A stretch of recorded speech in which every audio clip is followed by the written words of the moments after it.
Bonjour à tous et bienvenue dans le Journal de l'Afrique. Dans cette édition, nous irons au Togo. L'expansion du port de Lomé, financée en partie par le groupe Bolloré, menace les familles qui vivent sur le littoral. Mais depuis la mise en examen de l'industriel français, elles ont l'espoir que leur cri d'alarme soit enfin entendu. Vous verrez le reportage de notre correspondante et la réaction de notre invitée Brigitte Adjamakbo-Johnson, la coordinatrice de l'opposition au Togo.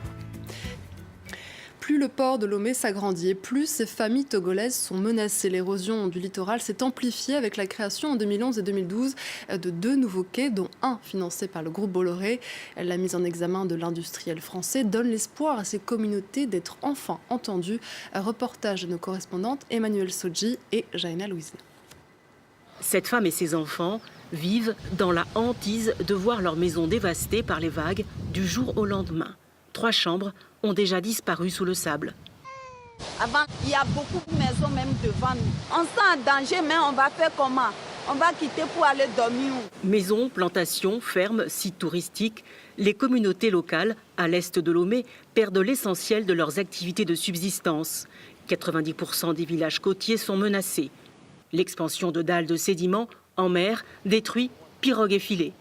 Avant là, quand l'ancien port est là, la mer, ça va un peu. En 2012 et 2013, là, le port qu'on a fait, c'est ça qui nous a fait arrêter tout notre travail. Un rapport d'experts conforte la thèse d'une accélération de l'érosion depuis le démarrage des travaux portuaires en 2012.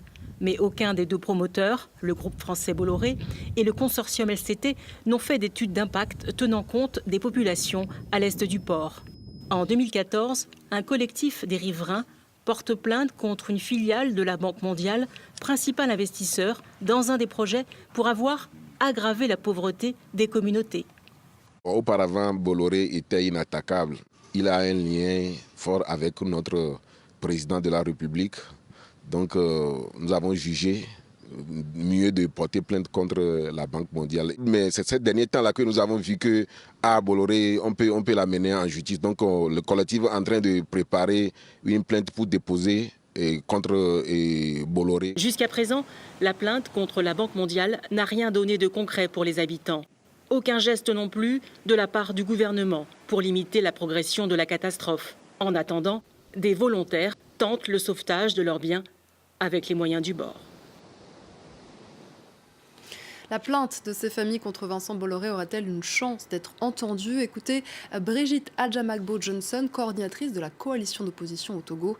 Elle était l'invitée du Journal de l'Afrique.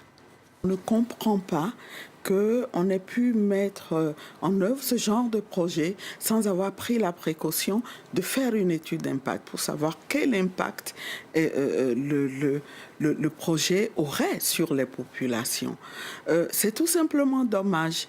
Il y a une opacité qui entoure cette affaire et qui entoure les conditions dans lesquelles M. Bolloré a obtenu sa concession sur ce quai en question.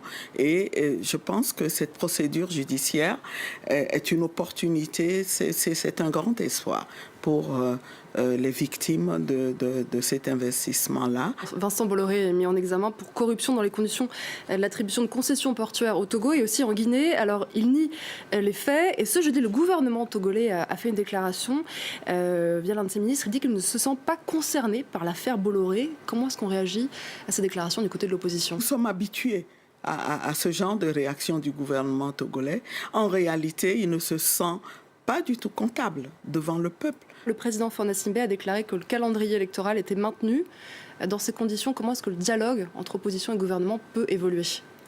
Écoutez, c'est là la contradiction qu'on observe souvent chez ce régime. Nous pensons que le calendrier électoral devrait être issu du dialogue.